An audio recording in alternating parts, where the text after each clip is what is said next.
to color the ribbons along their talits blue. Mm-hmm. And that word blue there comes from a little snail darter. It's a little shellfish that is crushed, and its innards becomes a dye. It's a blue dye. They didn't know where it came from, because in the 7th century, when the Muslims came into the Holy Land, they killed all the people who made the blue dye. By the way, you remember Lydia, seller of purple? Well, she made this dye.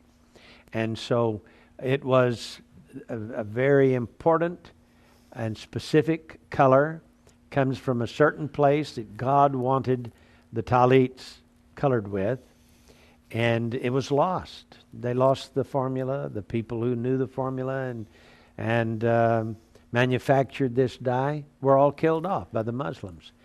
And it was not until 1984 that they rediscovered where they got the blue dye and how to manufacture it.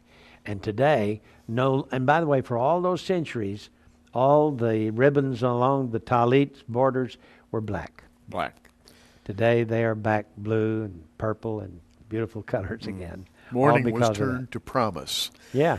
How amiable are thy tabernacles, O Lord of hosts. Verse 2 says, my soul longeth, yea, even fainteth for the courts of the Lord. My heart and my flesh crieth out for the living God. Yep. And verse 3 says, yea, the sparrow hath found an house, and the swallow a nest for herself, where she may lay her young. Even thine altars, O Lord of hosts, my King and my God. Blessed are they that dwell in thy house. They will be still praising thee. Selah. So that this is the first unit, verses 1 through 4, comprises a little unit in Psalm 84, and what it is a longing for the temple. Yes, longing for the temple.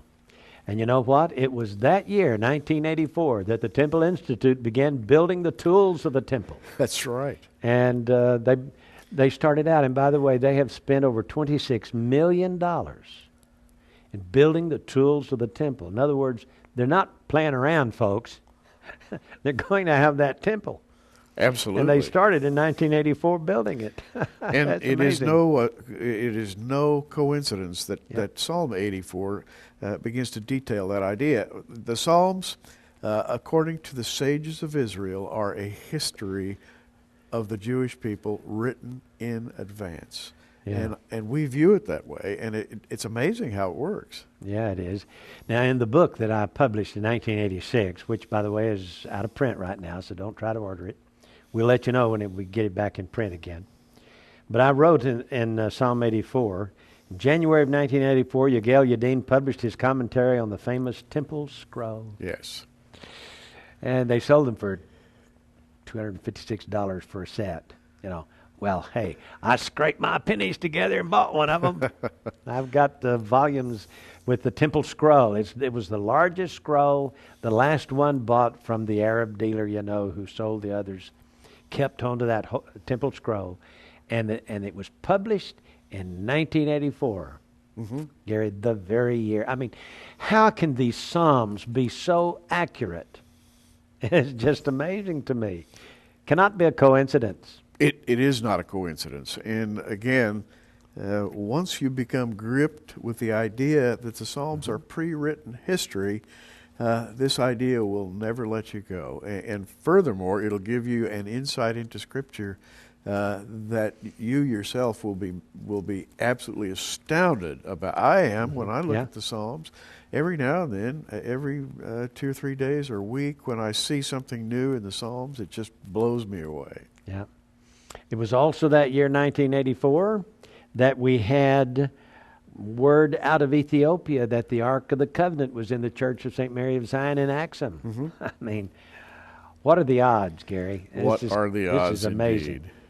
Now, this psalm continues in verse 5, Blessed is the man whose strength is in thee, in whose heart are the ways of them, who passing through the valley of Baca make it a well. The rain also filleth the pools. They go from strength to strength. Every one of them in Zion appeareth before God. And here we got a mention of the word Zion.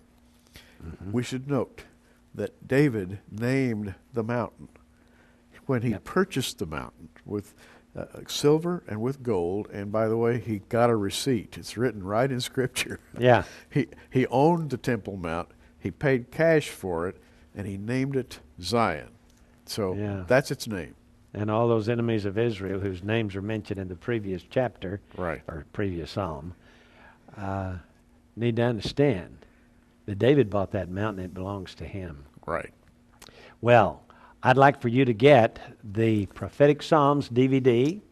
I want to send it to you. It's my way of saying thank you for your help in supplying this television studio. We still have those tape recorders, or flash recorders actually, to buy. We've got a little bit of equipment we need to buy.